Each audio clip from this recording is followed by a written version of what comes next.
A'udzubillahi minasyaitonirrajim. Bismillahirrahmanirrahim. Assalamualaikum warahmatullahi wabarakatuh.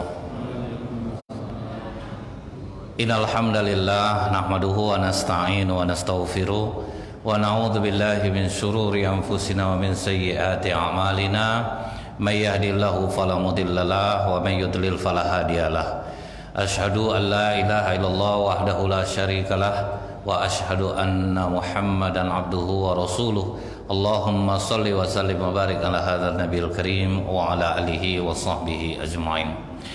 Bapak Ketua Masjid beserta pengurus yang saya hormati, Bapak Ibu orang-orang tua saya yang saya muliakan, hadirin hadirat yang semoga kita semua senantiasa dirahmati oleh Allah. Bersyukur kita kepada Allah dengan mengucapkan alhamdulillahirabbil alamin. Bersolawat kita kepada Rasulullah sallallahu alaihi wasallam dengan ucapan Allahumma salli ala Muhammad wa ala alihi washabbihi wasallim. Di dalam surat An-Najm ayat 32, Pak. Di situ dikatakan Allah, a'udzubillahi minasyaitonir rajim. Alladzina yajtanibuna kaba'iral itsmi wal fawahisha illal lamam.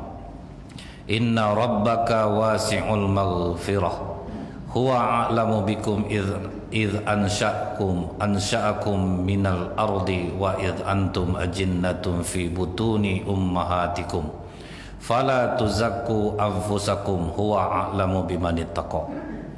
Yaitu mereka yang menjauhi dosa-dosa besar dan perbuatan keji kecuali kesalahan-kesalahan kecil. Sungguh Tuhanmu maha luas ampunannya. Dia mengetahui tentang kamu sejak dia menjadikan kamu dari tanah, lalu ketika kamu masih janin dalam perut ibumu, maka janganlah kamu menganggap dirimu suci. Nah, ini yang harus digarisbawahi. Jangan pernah menganggap diri kita ini suci. Dia mengetahui tentang orang yang bertakwa. Dulu tahun 2006 di tempat perkumpulan ustadz-ustadz lah di Mesir itu, Pak. Jadi ada perempuan pakai bikini datang, pakaian seksi. Seluruh ustadz-ustadz kabur menganggap diri mereka suci. Ini yang datang orang kotor. Cuman satu orang ulama, Bu, yang tetap bertahan, yaitu Syekh Al-Ghazali. Bukan Imam Al-Ghazali, Pak, Syekh Al-Ghazali. Dia terima dengan senyum perempuan itu. Tidak ada dia sedikit pun merasa jijik, merasa terganggu. Diajak duduk ke ruangan dia, ditanya apa masalahnya. Tapi ini ulama, Pak, jangan Bapak buatlah macam ini, Pak. Nanti takutlah saya, tidak apa-apa baru bicara dengan perempuan seksi. Indonesia ini, Pak, netizennya paling tidak sopan se-Asia nih, Pak. Ngeri, Pak. Mulut netizen Indonesia ini ngeri, diakui. Kemudian, Pak, rupanya perempuan ini mengadukan masalahnya. Dia memang orang Arab, cuman lama di Perancis, jadi tidak tahu agama.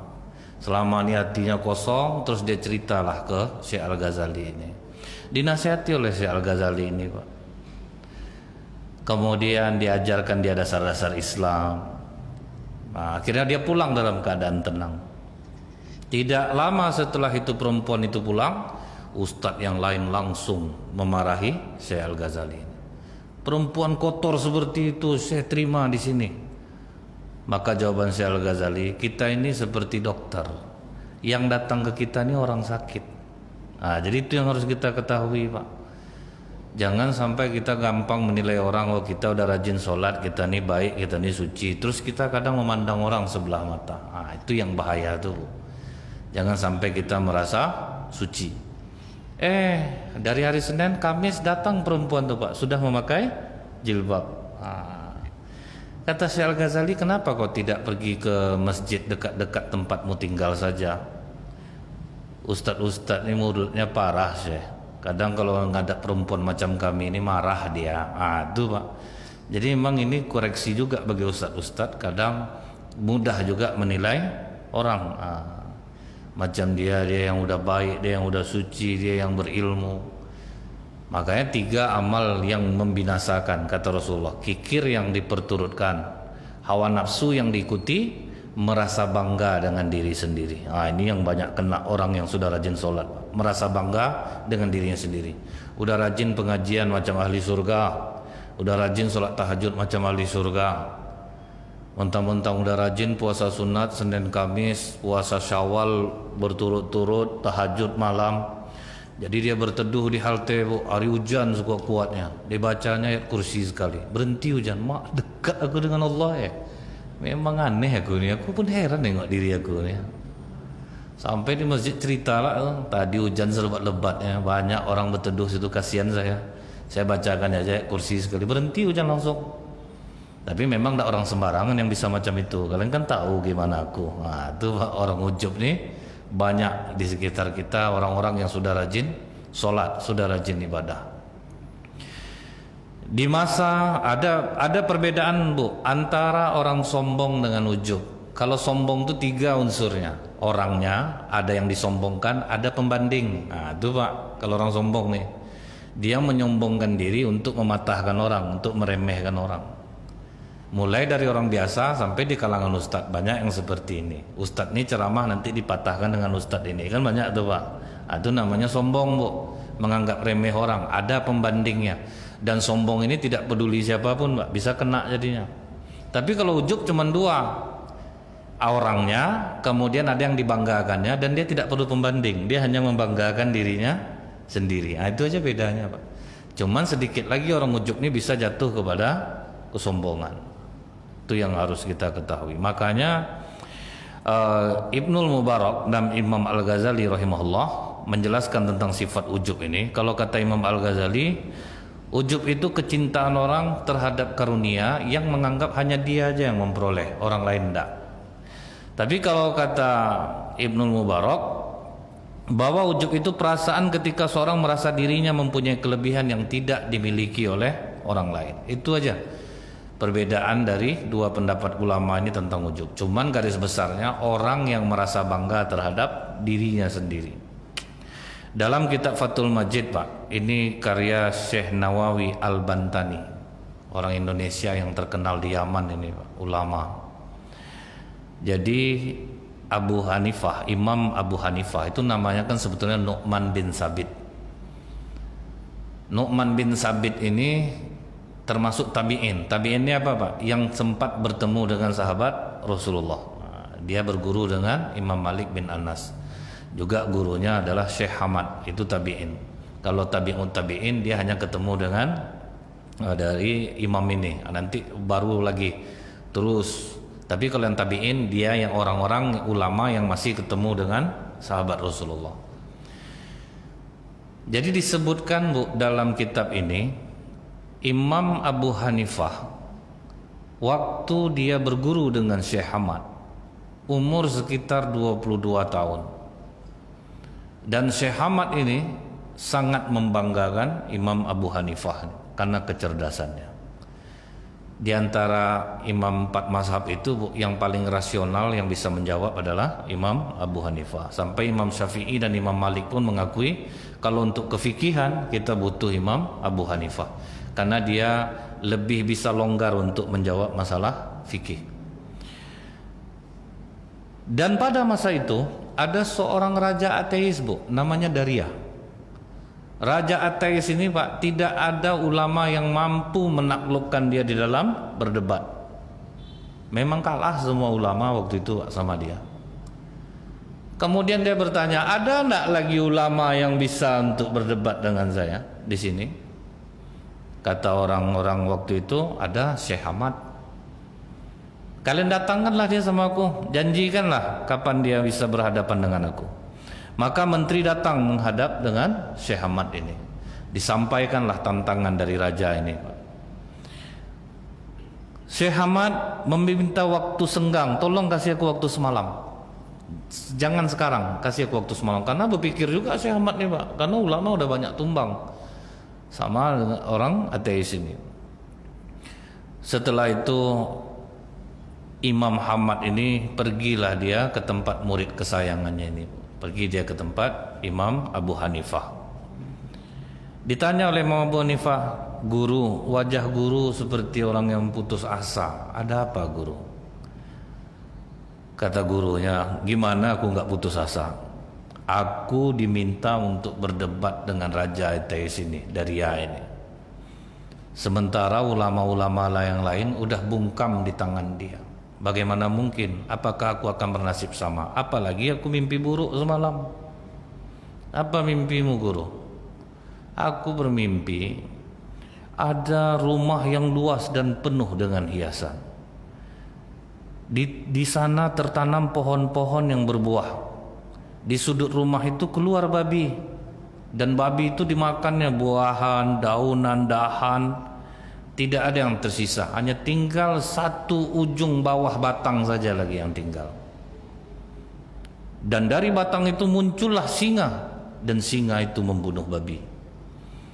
Maka kata Imam Abu Hanifah, alhamdulillah, sepertinya aku diberikan Allah kemampuan untuk menafsir mimpi guru ini.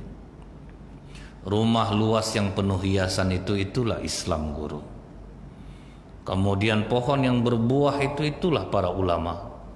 Babi itulah daria, dimakannya semua ulama ini, kalah sama dia. Tinggal hanya ujung batang, dirimu. Dan di balik dirimu itu ada singa. Singa itu adalah aku. Akulah yang akan mengalahkan babi itu. Jadi babi disebutnya di sini, Pak. Kalau begitu apakah kau berani berhadapan dengannya? Berani itu, dengan izin Allah. Aku berani. Nah, ditentukanlah harinya, Pak. Setelah bertemu, maka kata Raja Daria ini, mana orang yang akan kalian hadapkan kepadaku? Semua orang terdiam, termasuk Syekh Ahmad. Imam Abu Hanifah umur baru 22 tahun, Pak. Kecil betul baru. Maka kata Imam Abu Hanifah, aku orangnya yang akan menjawab pertanyaanmu. Kau kecil baru nak. Banyak ulama yang sepuh-sepuh sini ya. Tidak ada yang bisa menjawab pertanyaan aku. Kau pula yang mau maju. Jangan kau pandang dari usia aku. Karena Allah meletakkan ilmunya kepada orang yang dia kehendaki. Silahkan saja kau bertanya apa yang mau kau tanyakan. Jadi dia duduk di singgasananya Imam Abu Hanifah di bawahnya. Maka kata Daria ini, apakah Allah itu ada? Kata Imam Abu Hanifah, ada.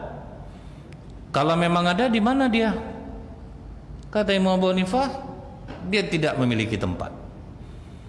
Dia tidak ada tempat berdiam. Waktu maksudnya itu bertempat diam di satu tempat itu tidak. Allah tidak bertempat.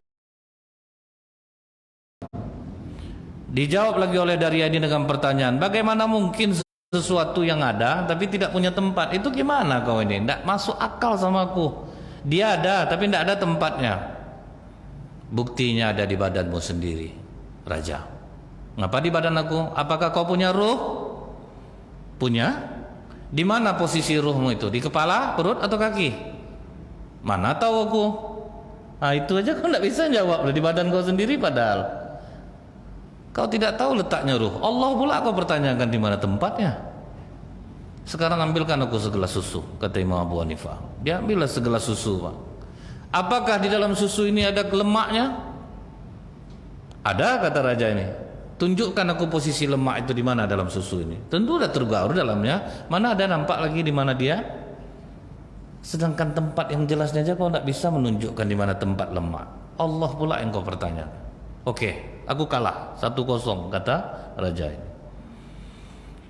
Kemudian yang kedua, apakah sebelum Allah ada itu ada yang lain, atau sesudah Allah ini ada tidak yang lain? Tidak ada sesuatu apapun di depan ataupun di belakangnya. Kata Imam Abu Hanifah, bang, betul. Tidak ada yang mengawalinya dan tidak ada akhirnya. Ini tidak masuk akal, Nu'man. Bagaimana caranya? Tidak tergambar dalam pikiranku sesuatu yang tidak ada awalnya, tidak ada akhirnya. Tengok jari kau tuh, sebelum jempol apa? Tidak ada. Sesudah kelingking ada enggak? Enggak. Di badan kau juga jawabannya baru. Tidak pernah kau heran selama ini apa sebelum jempol deh? Atau ada enggak sesudah kelingking? Di badan kau aja yang sepele tidak pernah kau pertanyakan. Allah pula kau pertanyakan sebelum Allah siapa, sesudah akhir Allah siapa. Maka terdiamlah Raja Daria ini. Setelah itu baru pertanyaan yang terakhir, Pak. Sedang apa Allah itu sekarang? Maka kata Abu Hanifah, seharusnya orang yang bertanya itu di bawah, yang menjawab di atas. Turunlah kau sini dulu. Turun raja itu ke bawah, Pak. Imam Abu Hanifah yang duduk di atas singgasana itu. Kau ingin tahu kerja Allah sekarang? Menaikkan kebenaran seperti aku sekarang ini dan menjatuhkan kehinaan seperti engkau. Baru itu dia beraja, ya cerdik kau rupanya ya. Inilah kerja Allah. Kalau kau salah, kau akan dijatuhkan oleh Allah. Kalau kau benar, kau akan dinaikkan oleh Allah. Nah, selesailah ujub dan sombongnya Raja Daria ini di tangan Imam Abu Hanifah. Jadi jangan pernah menyepelekan orang, Pak. Seperti Wais Al-Qarni itu diremehkan, Pak. Pernah ditanya oleh Umar bin Khattab kepada suku Al-Qarni yang melaksanakan ibadah haji, siapa dari Yaman? Nunjuk tangan semuanya. Yang dari suku Al-Qarni, nunjuk tanganlah beberapa orang. Siapa di antara kalian yang namanya Wais Al-Qarni? Ketawa orang Qarni ini, Pak, suku Al-Qarni ini. Orang agak bodoh-bodoh tuh khalifah. Dia ada kami bawa kami untuk jaga ternak. Kata Khalifah Umar bin Khattab, tahukah kalian apa dikatakan Rasulullah? Kalau Wais Al-Qarni berdoa kepada Allah memberikan syafaat, 2 kampung bisa selamat sama dia. Baru tuh kejut orang suku Al-Qarni di Yaman, Bu. Karena selama ini dia macam orang-orang bodoh, Pak. Tidak begitu dikenal orang. Cuman wali Allah seperti Wais Al-Qarni ini, Pak, sembahyang rajin, Pak, baca Quran, menangis di malam hari. Cuman dia tidak ingin terkenal, dia tidak ingin dikenal orang. Dicarilah oleh Umar bin Khattab dengan Ali bin Abi Thalib. Nampak dia, Pak, sedang menjaga ternak. Assalamualaikum. Waalaikumsalam. Siapa namamu? Kenapa? Ada apa dengan namaku? Aku ini hamba Allah. Semua orang hamba Allah. Cuman kami ingin tahu nama yang diberikan oleh ibumu. Namaku Wais Al-Qarni. Apakah kau punya tanda di bawah ketiakmu berwarna putih? Betul. Berarti kau yang diceritakan oleh Rasulullah. Doakan kami berdua. Karena kata Rasulullah, kalau ketemu denganmu, doakan kami. Mintakan ampun kepada Allah untuk kami. Tunggu sebentar. Kalian siapa? Sampai membuat aku bisa dikenal orang. Aku Umar dan ini Ali. Wah, langsung dipeluk oleh Wais Al-Qarni. Semoga Allah membalas jasa kalian untuk umat ini. Bukan aku yang seharusnya berdoa untuk kalian, tapi kalianlah yang seharusnya berdoa untuk. Tidak, Wais. Kami diperintahkan perintahkan Rasulullah untuk meminta doa kepada. Didoakan oleh Wais Al-Qarni. Kata Umar, tunggulah kau di sini. Aku akan pulang sebentar, akan kuambilkan pakaian yang pantas untukmu. Akan kuberikan sebagian dari gajiku untukmu. Kata Wais Al-Qarni, tentu Rasulullah sudah banyak menceritakan tentang aku. Tidak ada guna duit sama aku. Aku aja kerja untuk menjaga unta nih, 4 dirham aja itu dah duit aku. Baju aku seperti yang inilah, tidak usah lagi. Setelah ini jangan pernah temui aku. Itu, Pak. Jadi bentuknya biasa-biasa aja, Bu, tidak dikenal orang.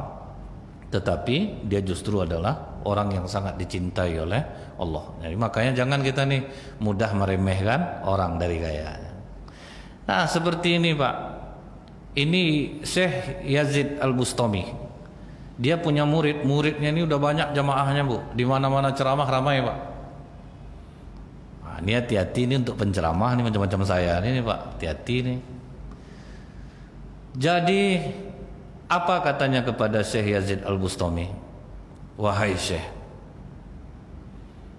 aku nih rajin sholat, aku rajin ceramah, aku rajin baca Quran, tapi aku belum pernah merasakan ketenangan seperti yang sering kau ceritakan. Kalau orang soleh itu tenang jiwanya. Aku ngapa tidak bisa tenang? Maka kata Syekh Yazid Al-Bustami, kau tertutup oleh dirimu sendiri. Lisanmu mengucapkan pujian kepada Allah, sebetulnya kau sedang memuji dirimu sendiri. Kau mensucikan Allah, sementara kau menganggap dirimu suci. Kalau kau mau amalkan ini, tapi aku yakin kau tidak akan melaksanakannya. Kenapa aku tidak melaksanakannya, Syekh? ganti baju kau nih dengan baju biasa, gantungkan sekantong kacang di lehermu. Pergi kau ke tempat anak-anak main, katakan kepada anak-anak itu, tampar aku 1 kali, 1 orang kau kasih kacang sebungkus. Syekh, aku kalau orang kafir yang ngomong gini aku maklum, tapi kau seorang guruku, masa berkata seperti itu? Ada, makanya aku bilang kau tidak akan melaksanakannya. Karena apa? Kau sudah tertutup oleh dirimu. Padahal aku ngetes saja tadi itu.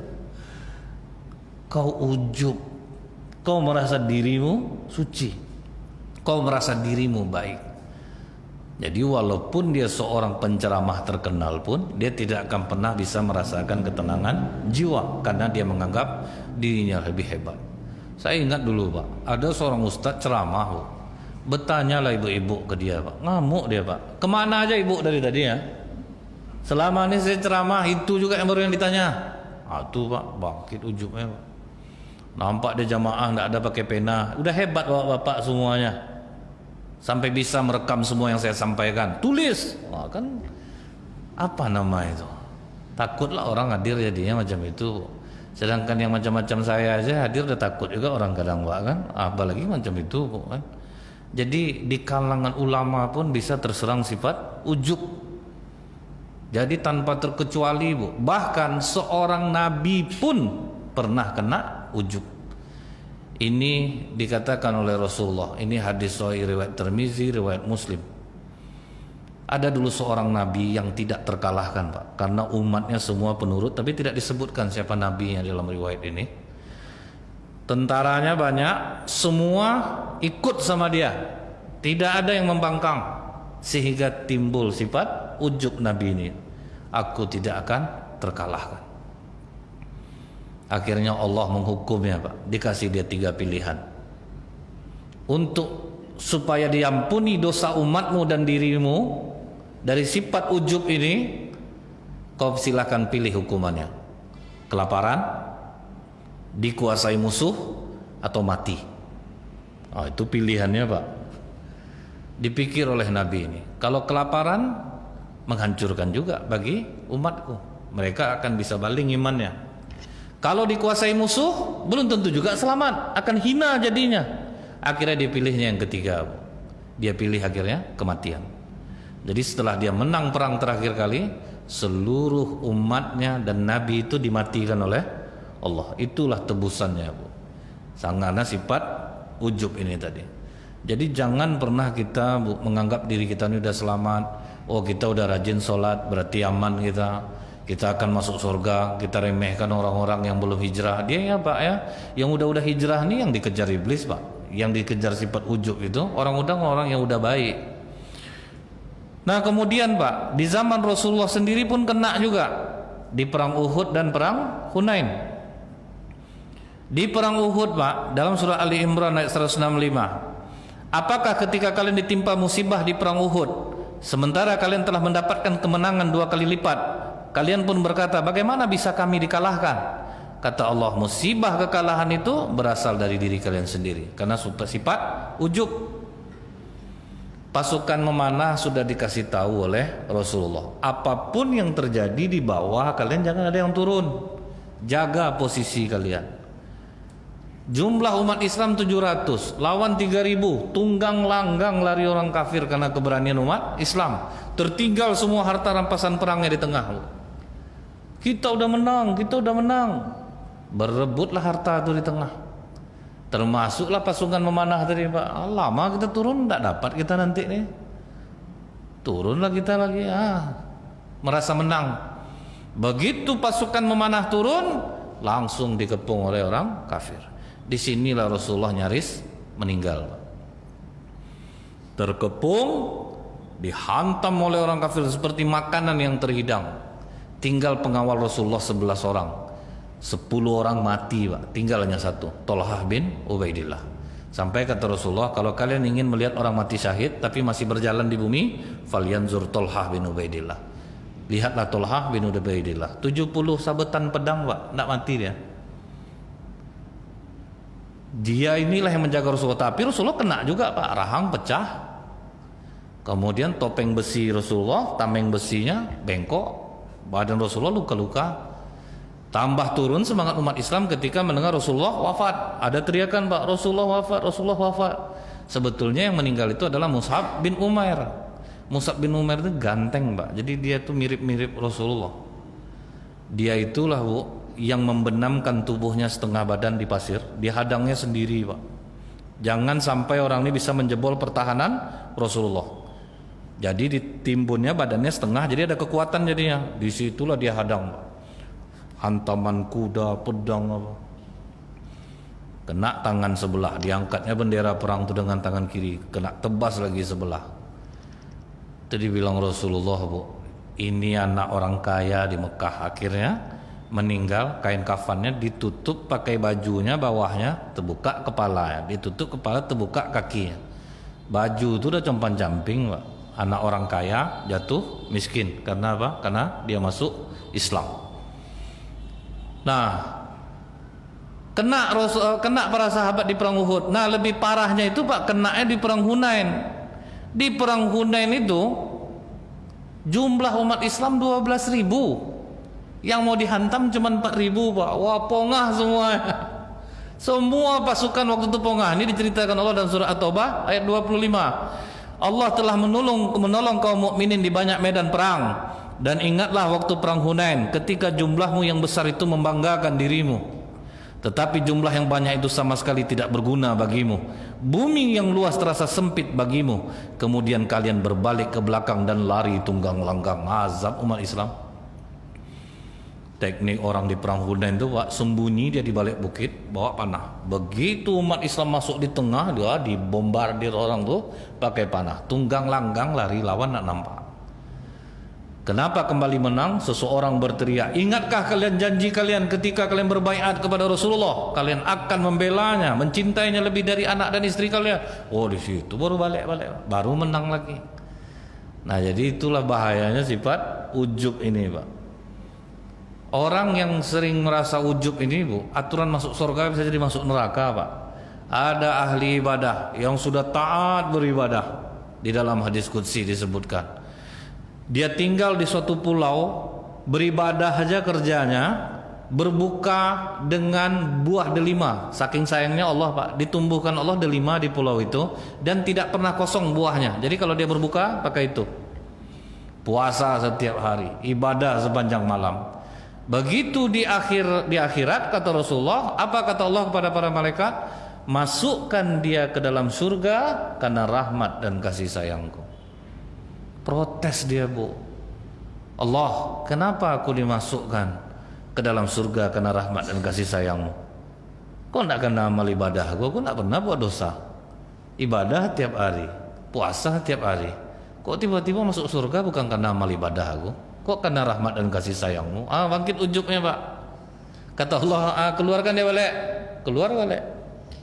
Sekarang kita timbang, mana yang lebih berat, amal ibadah kau itu atau rahmat dan kasih sayangku? Satu aja lah sama nikmat aku. Sebiji mata aja timbang dengan amal kau. Ditimbang sebiji mata dengan amal ibadah dia yang cukup lama. Ternyata lebih berat sebiji mata ini, Pak.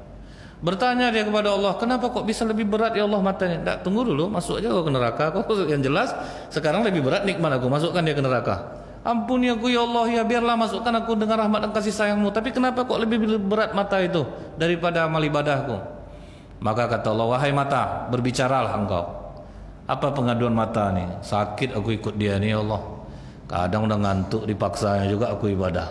Pokok selama ikut dia nih ya, tidak pernah enak hidup aku. Mata aku ni teraniaya, kata mata. Aku dizoliminya. Dosa yang kau buat kepada matamu itu tidak sebanding dengan amal ibadahmu yang sangat lama ini. Itu, Pak.